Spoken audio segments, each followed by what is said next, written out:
Kusuke umsindo enkantolo ngesikhathi imindeni yezisulu ifuna ukuyibonela abasolwa iningi belingakwazi ukungena ngenxa yokugcwala.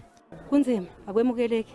Sicela ukuthi uhulumeni athathe indima yakhe abaphe udilika jele bangaphumi nangephutha sithi no bail.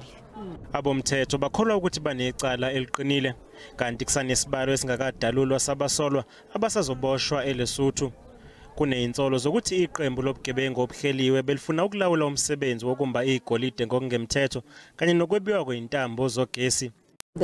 Before court are charged with 19 counts of murder, including the 16 murders that happened in NOMZAMO Tavern, and the 3 other murder cases emanate from other dockets that were combined with the NOMZAMO one.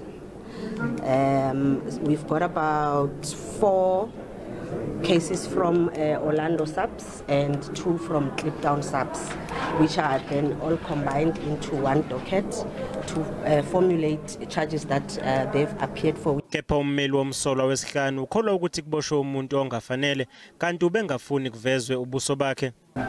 Your Worship, it's my instruction at this stage that my client will agree to those 4 weeks. It's just very strange to him because he's been known to the police in this regards to this matter for the last 3 months, and also working with them to try and arrest people on this specific matter, that they still need 4 weeks now before they're in a position to see what they are going to do.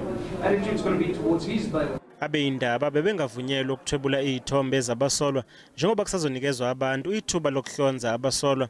Leli cala lizobuyela enkantolo mhla zili-18 kuMfumfu. Uphenyo liyaqhubeka.